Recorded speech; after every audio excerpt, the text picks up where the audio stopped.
The scent of whiskey and expensive cologne hanging thick in the air. It was a Friday night in Lagos, and everything felt electric, like anything could happen. Sophia sipped the liquid in her glass, eyes scanning the crowd. She hadn't planned on coming out tonight.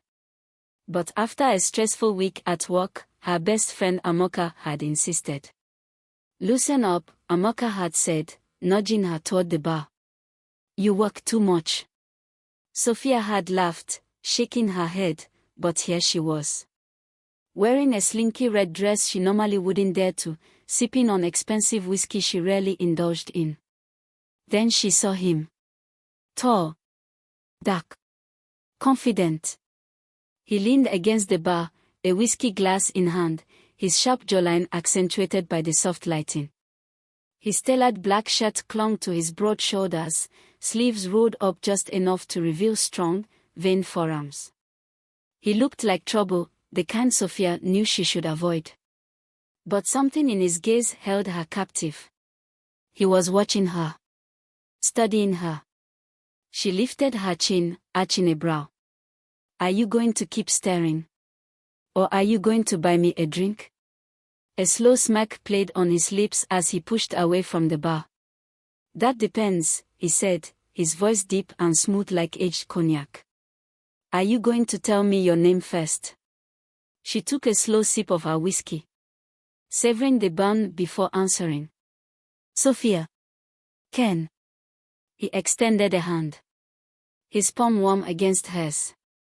His touch lingered a little too long. "So, Sophia, what's a woman like you doing here alone?" "I could ask you the same." "I came to clear my head," he admitted. "But now I think I'd rather get lost in yours." A slow heat spread through her belly. Sophia was not the type to fall for cheap lines. But the way Ken said it, low, deliberate, with those dark eyes locked onto hers. It didn't feel cheap. It felt like a challenge. She liked challenges. "Smooth," she murmured, setting down her glass. "But let's see if you can keep up." Ken smiled, stepping closer. "Try me."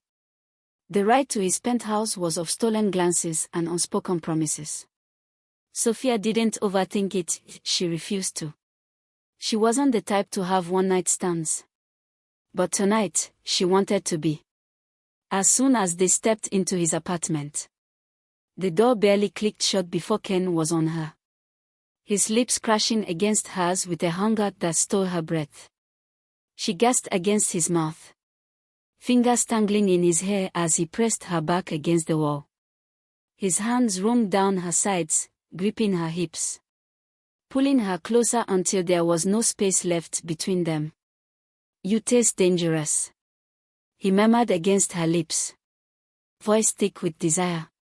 She smirked, running her nails down his chest. "And you taste reckless." He lifted her effortlessly, carrying her towards the bedroom, lips never leaving hers. The air between them burned, the anticipation unbearable.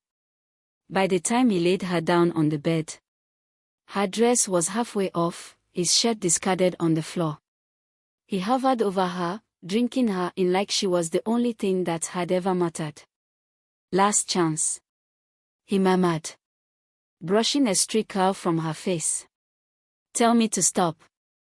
She hooked her leg around his waist, pulling him down to her. "Don't you dare." Their bodies moved in sync. A perfect rhythm that neither had to think about. Every touch, every gasp, every whispered name sent shivers through them both. The world outside ceased to exist, there was only this, only them. Ken traced slow kisses down her neck, his hands exploring, memorizing. Sophia arched beneath him, her breath coming in soft, desperate moans. The pleasure was intoxicating, overwhelming, consuming. She had never been touched like this before, like she was something to be worshipped. Like every inch of her deserved attention. And God, did Ken know how to make her unravel. As they reached their peak, she clung to him, nails digging into his back. her body shattering with pleasure. He followed moments later, his grip tightening, his deep groan sending one final shiver down her spine. For a long time, neither of them spoke. They lay tangled together, the city lights casting soft patterns across their skin. Ken brushed his lips against her forehead, his breathing still uneven. "Damn," he murmured. Sophia chuckled, pressing her face against his chest. "Yeah." He ran his fingers down her back, a lazy smile playing on his lips. "Your trouble, Sophia." She grinned, lifting her head to meet his gaze. "And you love it." The next morning, sunlight streamed through the curtains, painting golden streaks across the sheets. Sophia blinked awake, momentarily disoriented before the memories of the night came flooding back. Ken lay beside her, watching her with a lazy smirk. "Good morning." She stretched, the sheet slipping lower, his eyes darkening at the sight. "Good morning." He reached out, brushing a thumb over her lips. "So, was this a one-time thing? Or am I allowed to take you to breakfast?" Sophia bit her lip, pretending to consider it. "I don't usually do repeats." Ken chuckled.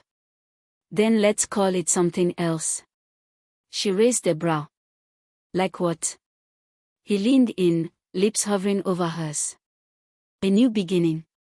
She hesitated for half a second before pulling him down into a kiss. "Maybe. Just maybe." One night wasn't enough. They spent the morning wrapped in each other, indulging in stolen kisses, whispered laughter, and the lingering heat of the night before. By the time they finally got dressed, Sophia was surprised by how reluctant she was to leave. Ken walked her to the door, hesitating. "Can I see you again?" She looked up at him, debating. This wasn't supposed to be more than a night. But something about him made her want to break her own rules. Finally, she smiled. "Ask me after breakfast." He grinned, taking her hand as they stepped out into the sun-drenched streets of Lagos. A new story just beginning.